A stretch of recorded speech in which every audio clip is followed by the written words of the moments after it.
我跟你们讲，这两天我真要气死了。有一对相亲男女找我理论啊，两个人上周末出去玩了3天，回来就闹分手啊，各执一词哈。那理由听着你都跟着上老火了。男士是28岁，在私企做内勤的，这工资不算高啊，相亲不太容易。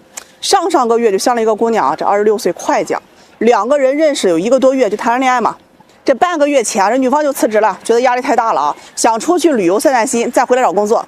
哎，这男士一听就有些为难啊！你想想，裤兜啊，他没钱呀，比脸都干净啊！1个月几千块钱，还了贷款没多少钱了，一出门不得花个几千上万的。哎呀，转念一想着，这俩人都处对象了，这不答应啊，这面子上又挂不住啊。于是啊，他又答应了。这姑娘心里是满是欢喜啊，想着阳光沙滩大别墅啊。上个周啊，这男士就通知了，这姑娘行程已经安排好了，为期3天去北京玩啊。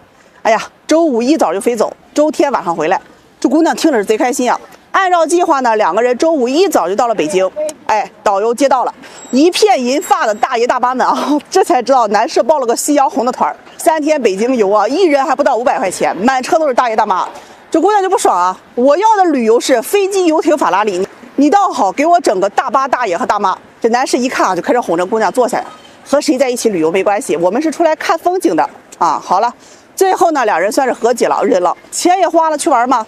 这第一站到了长城哈，那到山脚下之后啊，这姑娘抬头一看啊，那长城老高了，一眼望不到头啊。导游呢就推荐坐缆车，很方便，能够坐到半山腰。这姑娘呀，哎就要去坐，男人就劝她，长城爬了才有意义，不到长城非好汉嘛啊。坐那车俩人得花300块钱，一会儿到了他就没意义了。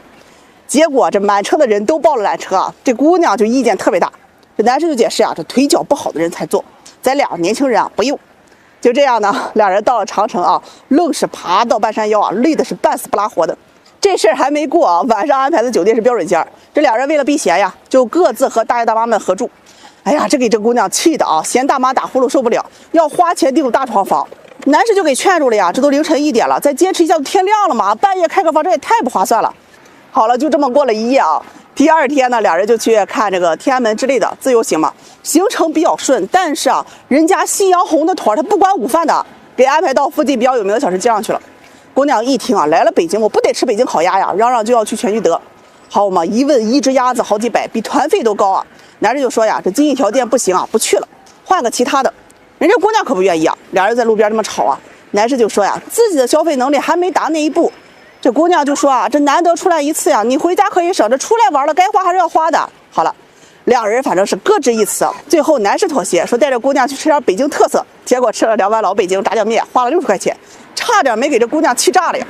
哎呀，好在晚上这男士答应这姑娘吃老北京火锅呀，美团上各种团，到了店里也不能多点，一多点这男士就说呀，北京这地儿太贵了，吃不起。最后一天呀，上午玩了玩啊，下午就回家了。回家之后，这姑娘就发信息啊，说两个人不合适啊，很不合适。男士一听就赶紧挽留啊，这女方就觉得呀，这次出门啊，就直接就看出来男士太抠了，他不是一个花钱很大方的人，但是也绝对不能这么算计吧。男士就解释说呀，自己过日子这不都是精打细算吗？我1个月6000的工资，还了贷款还剩了不到4000了，除了生活费，我也不得多省省嘛。俩人就这么谈着谈着他崩了啊，闹了一天啊，找我理论，要我给断断案。从目前的现状来看啊，男方只是省的比较多，并不是抠啊，这确实和个人能力以及消费习惯有关系。你让月薪几千的人突然去享受月薪几万的人的生活，他适应不来呀。女方你要么权衡男士的这个人品、工作性格等等，再看看自身的条件，对吧？再去确定两个人合不合适。另外呀，给个建议啊，旅游这事儿啊，很多人都会吵架，谁出钱啊，听谁的，你不满意自己出钱安排嘛，两人都开心啊，不要自己不想出钱，还得埋怨着别人，这事儿啊就有点不太地道了。也送男士一句话啊，有句话叫做骑着自行车去酒吧呀，该省省该花花，只要对方要求不太过，咱也互相理解。最后啊，鞋合不合适脚知道，你多磨合舒服了才能走下去啊。哎呀，别磨出泡了还得硬磨呀，对不对？我给人介绍对象这么多年啊，我就发现一个现象，那些相亲很容易成功的人都有一个共性，就是对自己的认知非常清楚，知道自己想要什么，也很清楚自己适合什么样的人，而且从来都不贪也不拖泥带水。他们相亲成功啊，这结婚幸福的概率就会很高。反而那些啊相亲次数很多的，多半都是看感觉、看条件的。但凡超过3次的，相亲次数就会无限的加1。他们在相亲的过程当中就非常纠结啊，喜欢比较，感觉这个条件还行，但是没眼缘；感觉那个呢有感觉，又是条件不行，就非常迷茫。之后啊就陷入到相亲不合适、相亲不合适的死循环。今天呢，给你们分享一个相亲第一眼就成功的案例啊。这男女双方都是第一次相亲，第一眼就看上了，那到底是一种什么样的神仙感觉？这个男方呢是95年的，做监理的，年薪有个6、7万；女方呢是97年的，开了个快递超市自己干啊。这男方找对象就想找一个农村姑娘，条件不用太好，有一个稳定工作，人品好的就行。女方呢就想找一个有房子的，对她好，工作稳定的就行。这见面当天啊，人姑娘就觉得男方请她吃饭嘛，主动带了一兜子家里种的水果。男士见了肯定很感动啊，那平白一个陌生人对你好，这心里肯定会感激的。这两人吃饭的过程也很愉快，压根就没聊什么车房收入之类的，都是聊聊兴趣爱好啊，喜欢吃什么，还聊了一些对人生的期待、未来的规划。越聊越觉得两人的这个三观很合适，想法也很多啊，都一样。很快啊，这两个人就约着呀，就见了第2次面。这回啊，人男方啊就给女方买了很多这不常见的水果，让姑娘尝尝鲜嘛啊，算是给第一次的回礼。这姑娘收了很是开心啊，一定要去请这个男士去看电影，觉得礼尚往来那是应该的，没有谁就应该为谁去买单的。慢慢的这两个人就熟悉了。男士呢一有空啊就去姑娘家的快递超市啊去帮忙干活。这姑娘呢想请他吃饭，但太忙了啊就没时间，就给他订外卖，都是些贵的好的。这个男方就觉得呀，给你干活啊，你这一天赚的还不够你给我订饭的。哎，人姑娘可不这么想，觉得呀你来帮我这是情谊，怎么能用金钱衡量呢？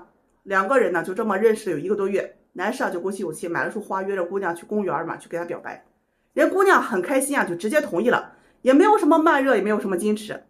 哎呀，男士就问他，你不用再看看其他人吗？答应的这么快，如果有更好的，你不会后悔错过吗？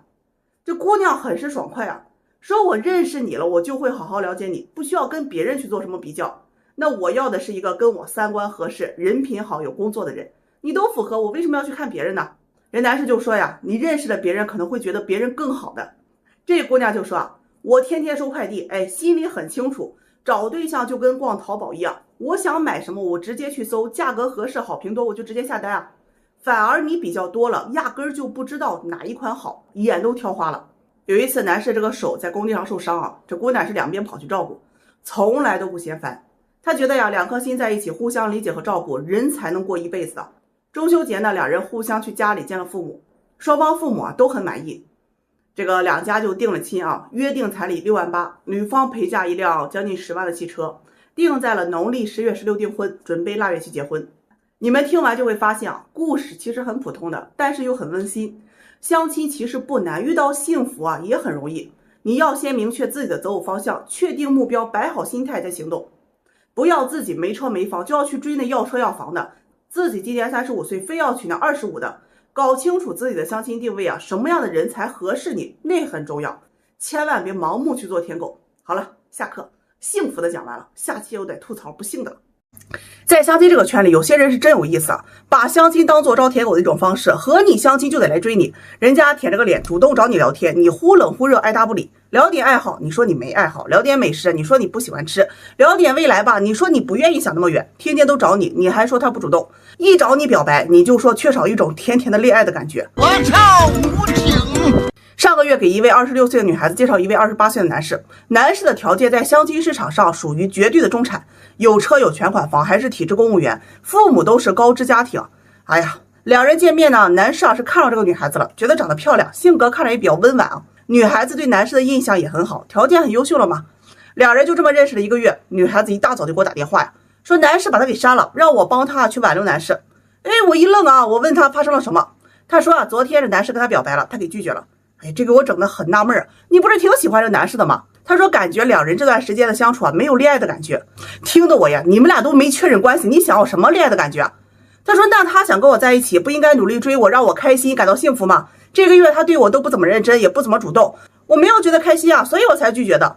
哎呀，听完气得我呀，你既然不开心，人家把你删了就算了嘛，你还要挽留个什么劲儿啊？他又说男士人还行，条件也不错，自己也挺喜欢，那再努力追一下，我是不是就同意了呀？哎呀，气得我都翻白眼啊！我没看他唠多久，我就上班去了啊。上午空了，给男士回个电话。哎呀，这一问，人男士的版本啊，压根就不一样啊。男士说呀，他刚开始啊，确实很喜欢这姑娘。两人见完面回去啊，他基本啊每天都会主动找话题跟这姑娘聊天。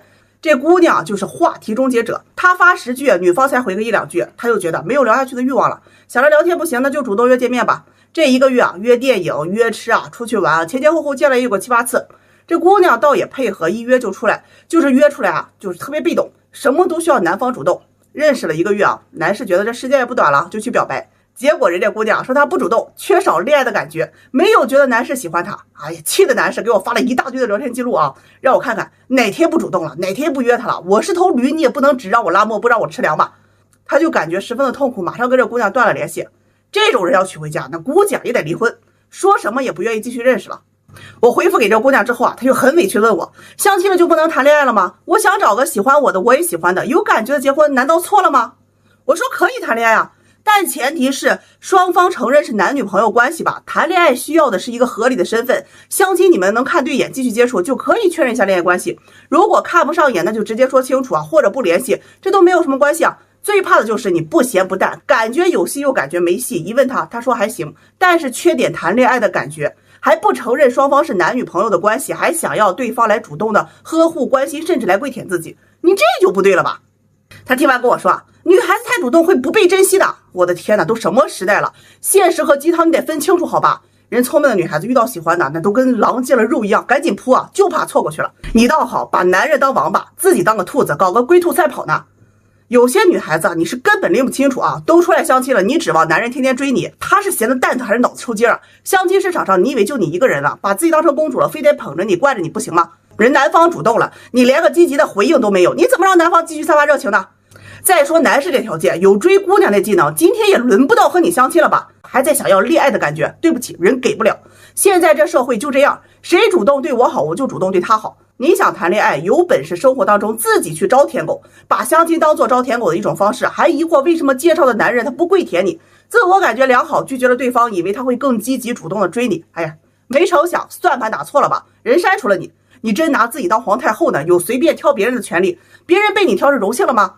相亲啊，就是互相奔赴，互相观察对方的优点缺点，挑个你喜欢的，愿意主动回应你的这个人才对。舔狗那是有违天理的。散会。我跟你们讲，我特别不喜欢相亲圈里面吃回头草这个行为，因为想吃回头草的人不是喜欢，不是心甘情愿，而是相了一圈啊，权衡利弊之后的选择。这种感情啊，就让人有点食之无味，弃之可惜，不分男女啊，很让人讨厌。有一个女孩子今年30岁了，2年前给她介绍一个对象，那男士条件我瞅着还可以啊，26、7岁，哎呀，长得我瞅着也挺帅啊，重点本科学历，独生子，年薪在10万了。因为刚工作没几年，不确定在哪里定居啊，就没有买车房。这姑娘就去见了呀，很喜欢这个男孩子。我就问她，要是觉得两人合得来呀，可以先交往一段时间看看。这女孩子就支支吾吾的跟我说呀，条件是不错，但是啊，这没车没房的让人很难接受。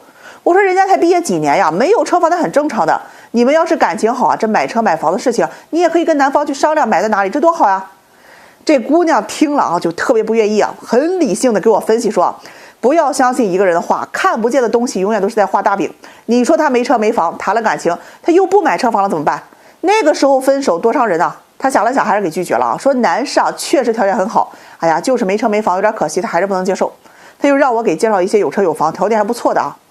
反正啊最后咱也不能强人所难吧，我就给回绝这个男士。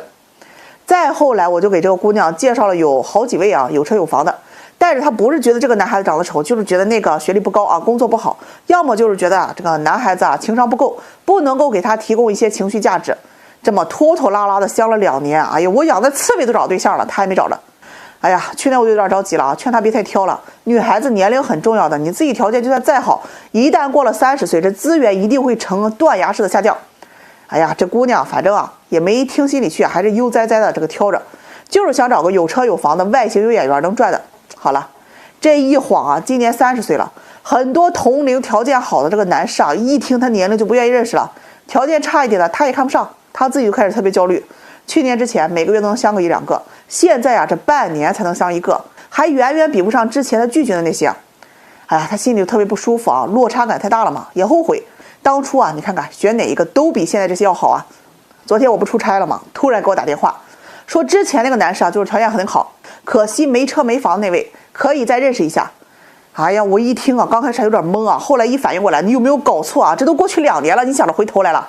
他想了一下呀，说这么多男士里面啊，就这个男士比较中意，哎，也比较心动啊。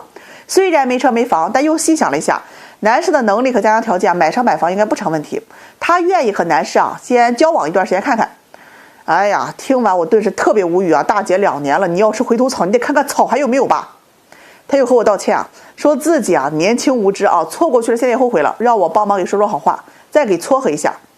我这人吧啊，遇到这种事情啊，他脾气不太好，这忙我不帮，我给你说好话，那不是害人家吗？你也真有意思啊！当初嫌弃别人的时候，兔子穿鞋那跑得比谁都快，现在跳了一圈没有合适的，回头找了，你这不是爱是自私。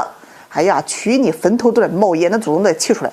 我跟你们讲啊，凡是啊相亲过后吃回头草的，不论男女，慎重考虑。哎呀，你就别做梦了啊！人家能看上你了，那是相了一圈，觉得你条件还行，来找替补了。这要哪天再找到好的了，又得把你给踹了。下期视频给你们讲一个啊吃回头草又被甩的事儿。我突然想起来的，相亲不易啊，且行且珍惜吧。相亲这个圈子，落花有意，流水无情，那是常态。有一个男孩子给我打电话，哎，老师我不活了呀啊！我用我那赤诚的真心追了相亲女1年了，结果人家结婚了，相亲对象不是我呀。嘿嘿，生活那些事啊，从来不按照剧本走，你想不到我多了去了。哎呀，大家伙都问我干啥去了，我去旅游了，做这行业高危呀，我再不旅游啊，血压都绷不住了。有一个男士95年的啊，算是小中产，条件不错，1线城市是有车有房。哎呀，相亲认识了一位98年的姑娘，长得那是条好眼好啊，从条件上来看呢是远不如这个男士的，但奈何呀，人这男士见了第一眼热血澎湃，十分喜欢。男士是个老实人啊，就知道喜欢对方就应该真心的对这姑娘好就可以了。话说呀，精诚所至，金石为开，一追啊就是大半年。男士是花呀月月送，饭是周周请，不定时的搞点小惊喜，送点小礼物啥的。但凡这姑娘有个屁大点的不舒服，哎呀，这男士立马驱车送医院呀。哎呀，就怕去的晚了，人在康复了。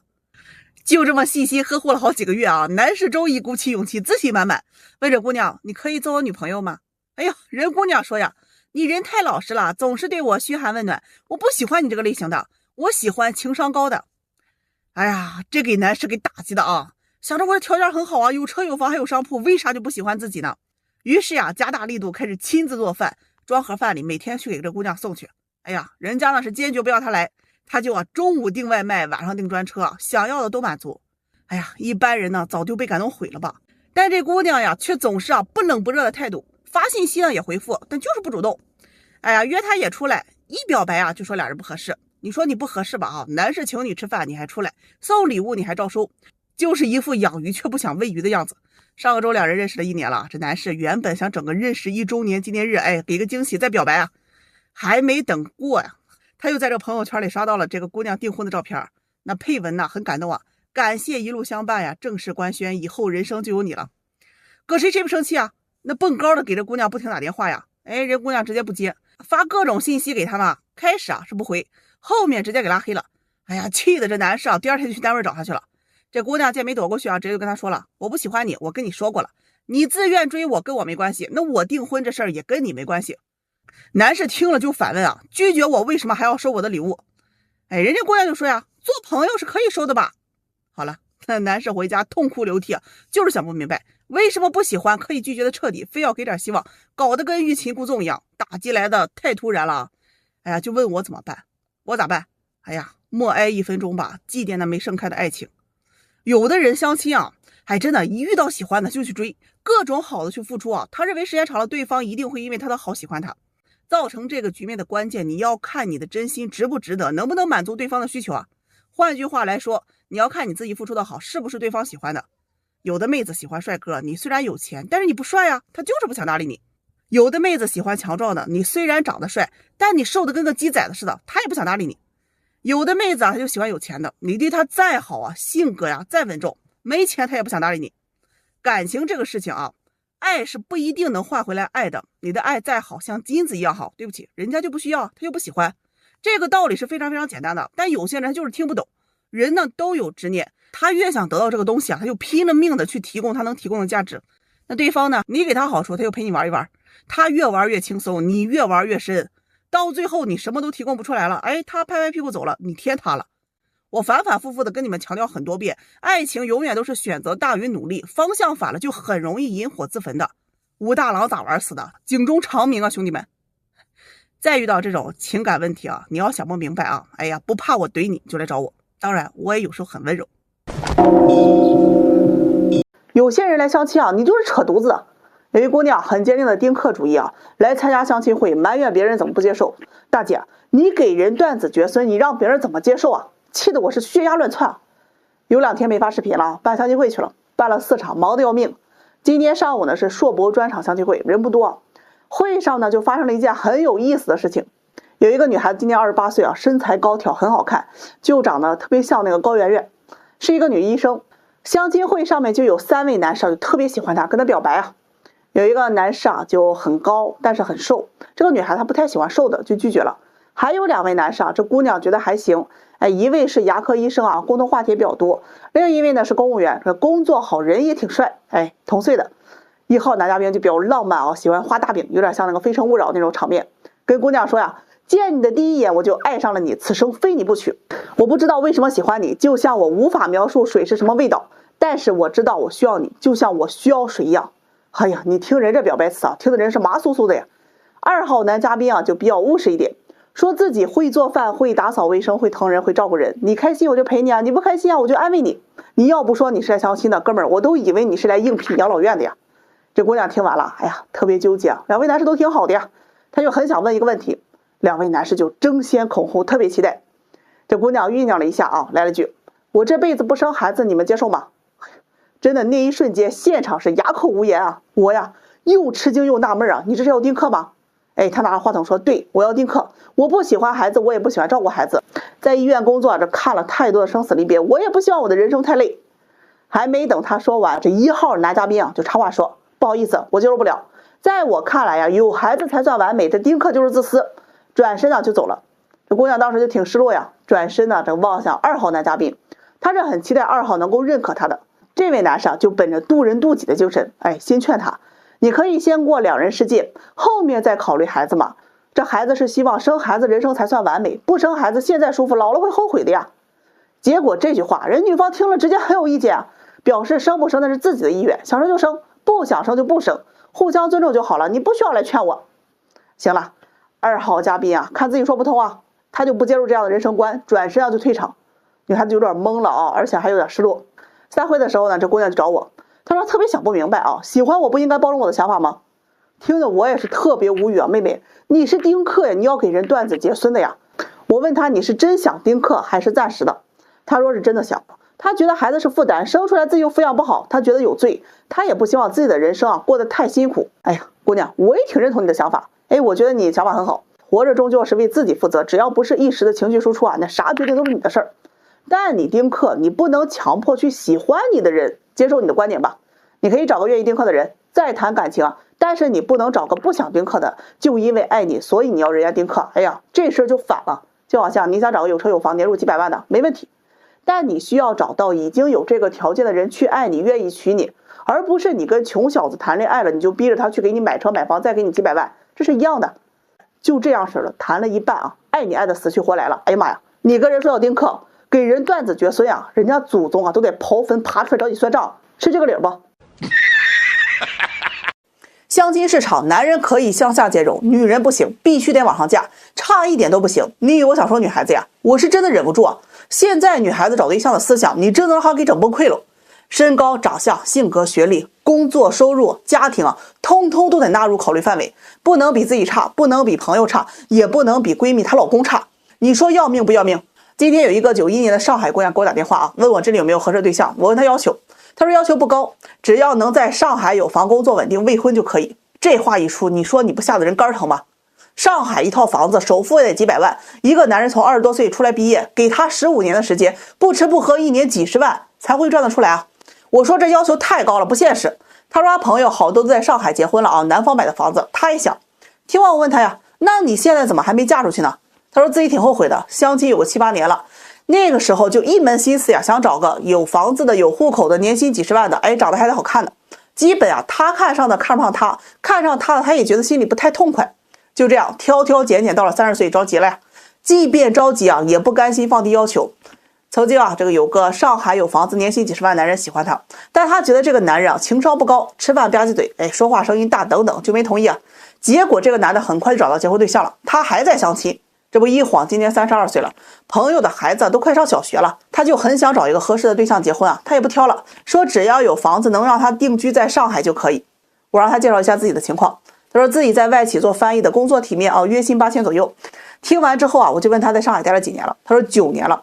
问他攒了多少钱，他说这物价太贵了啊，房租1个月就要接近1半的工资，每个月都剩不下来啊，家里有时候还得贴补，但是也存了一些存款，大约有3万多。他说完呢，我很委婉的告诉他，姑娘，你想找的上海有房子、工作稳定、未婚的男士，大概率人家看不上你的，这不现实啊，你可能还需要再降低标准，比如说啊，找离异的，找房子在郊区的。他听了特别不满意啊，觉得是我在嫌弃他，其实他年龄，故意让他找条件不好的。哎呀，咱是很有耐心啊，姑娘，你看我这有一个98年的姑娘，国企工作，有上海户口，她也想找个上海有房子、工作稳定，而且能接受10岁的年龄差的未婚男士，其他呀都不做要求。你觉得这个男士是想认识你还是想认他呢？他给我来了句啊，年轻的不成熟，我稳重啊。哎呀，姐妹儿，这人找对象都是视觉动物，一上来都想找好看的吧？年轻的胶原蛋白多呀，就算脾气作闹点，这心里也痛快吧？他开始情绪有点激动，问我难道我未婚就一定要嫁给一个2婚带娃的吗？上海那么多有房子的，怎么就没有看得上我的吗？我说这有一个男孩子啊，90年的33岁，做软件开发的，年薪在30-40万，在上海首付啊有房子，南京还有2套房，存款大约10万左右。人呢经常熬夜，有点秃顶，作息不规律，有啤酒肚啊，身高在170，体重接近200斤。你愿不愿意认识？他听完就支支吾吾的跟我说呀，哎呀，这形象太差了，存款太少了，不太能接受。我一听啊，这得亏是跟你打电话呀，你要过来跟我当面，这王八都得揍你。就刚才这个男孩子啊，他还不一定能看得上你，人家呀已经有好几个95后的女孩子都等着想认识他呢。他听完又开始这个焦虑纠结啊，是不是又嫁不出去了？昨天还有个女孩子想在北京定居，张口也不看自己什么情况，就要找那京房京户年收入几十万的男人。哎呀，听完了啊，我是真的很想给他买个镜子照照自己，大白天做梦的不害臊吗？很多来相亲的姑娘们，明里啊说没什么要求，暗里的择偶要求啊，相貌、品行、身高、学历、收入、家庭等等都要考虑进去。理由啊，不能委屈自己，不能比别人家的差，不能让父母失望。低学历、低层次的男性们都不足以成为择偶对象了。现在这个社会啊，也营造了一种这样的环境，有意无意的去引导女性的择偶观，学历、工作、家世都变成了择偶的筹码。干得好不如嫁得好，总是希望通过婚姻不劳而获，跨越阶级。很多毒鸡汤啊，潜移默化的去影响着他们的婚姻观。你要是找一个比你差的老公啊，你就是一个彻头彻尾的 loser。我就在想，三毛跟荷西的故事，如果放在今天，就不是撒哈拉的故事了。哲学女博士与高中男技师宣称他们是真爱，这话题这流量，男女双方瞬间都能被当下的婚恋观给喷成筛子。人嘛，自知之明是很重要的，有一个正的婚姻观，你找对象你也能幸福的。这个对于我来说都不算啥。我跟你们讲，有些人在婚恋市场上眼高于顶，没有一点自知之明，择偶要求就跟他做梦一样。你看，气得我的头发今天炸毛啊！昨天晚上有一个姑娘来找对象啊，问她年龄，她跟我说28岁。哎呀，我是真的不太相信啊。咱们也不去抨击人家的外貌长相啊，我就跟她要个身份证，身份证拿来一看呀，好家伙，35岁啊！我问她为什么隐瞒年龄，她给的理由是啊，本人显年轻，别人都说她长得像25、26岁的。我顿时特别无语啊！一辆开了10年的车，她能跟刚出厂的车相比吗？配件怕是也要生锈了吧？这姑娘说呀，自己说小点呢，也是希望机会多一点而已。我跟你们讲啊，骗人这条路是绝对走不长久的。接下来我就问她个人情况，在银行工作，年薪10万左右啊，整体条件都还可以，就是年龄确实不占优势。问她择偶要求，语出惊人的告诉我呀，有车全款，市中心有房全款，年收入在50万以上啊！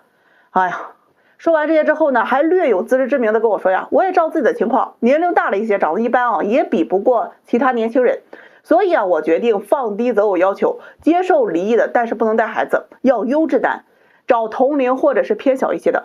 听完呢，我也是好言相劝啊，你想找条件好的，你就得往年龄大的上面找，这样呢，你的条件才会占优势啊。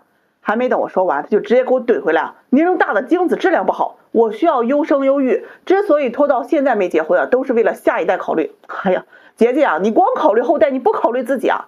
他跟我说啊，我已经冻卵了，早已经做了万全准备。那一瞬间我确实没话可说了，我就基于现实情况又给他做了分析一下啊。这车房全款，年收入在50万以上的35岁以内的男士，不论离婚与否，大概率都想找30岁以内，工作稳定，感情线比较简单，性格温柔，长相可人的女孩子吧。哎呀，还没等我说完，这姑娘来了句，那不正是我吗？我显小，长相可人，还未婚。这给我听的啊，自己都能给自己画大饼，我也不绕弯子了。目前能够匹配你的条件还不错的就是40岁离婚带孩子有车有房年收入在30万上下的，或者说是35岁以下离婚或者是未婚啊，车房有贷款年收入在10万上下的。这姑娘一听啊，气的那是不得了啊！我相亲这么多年，多少年入50万100万的看上我的我都没入眼，现在你让我选还不如我之前放肆那些，那是绝对不可能的。她情绪啊多少有点激动啊，觉得我看不起她。哎呀，我劝他放弃幻想，认清现实。他说不能低头，皇冠会掉。后来啊，我算是妥协了，给他找找单身资料，有位38岁的男士，离婚不带孩子的，没车但是房子2套，年收入在30上下。这姑娘看上了，提出见面的一个要求啊，每个月给他15000的零花钱。那一瞬间气得我呀，问他凭什么？他说男方是离婚的不公平，2套房子是婚前财产也不公平，婚后要当后妈也不公平。要生活费啊，这心里才公平。听得我呀，人男方自己的东西你拿来说不公平，你算老几啊？这男士能不能看上你还不清楚，你还在这筹划着你的春秋白日梦呢。这姑娘听完啊，那算了，我不见了。我觉得我这要求很正常啊，作为男人给女人生活费是没有问题的。哎呀，这可能是在银行工作，天天都掉钱堆里去了，掉钱眼里爬不出来了吧。临了给我来了句啊，你不给我介绍，我可以找其他人。哎呀，真的，大门给你敞开哈，你爱找找去吧。今天王八不给我好好关门啊，都开绿豆去了吗？真心奉劝啊，一些大龄祖宗们，放弃幻想，认清现实，看清楚你自己的现实处境，以及你还有多少的选择权。上了年纪啊，本应该是更加的睿智，不要眼高手低，挑来挑去。明明脾气不好，家里没什么钱，手上也没什么积蓄，又不是什么高高在上的公主，那就不要老想这些有的没的，踏踏实实找个适合结婚的人，好好过日子就行了嘛。你还有多少个10年可以等得起的？明天啊，我就把后面我这墙上挂上3个字：许愿池。我看有多少来做梦的。哎呀，还得花2王八呀。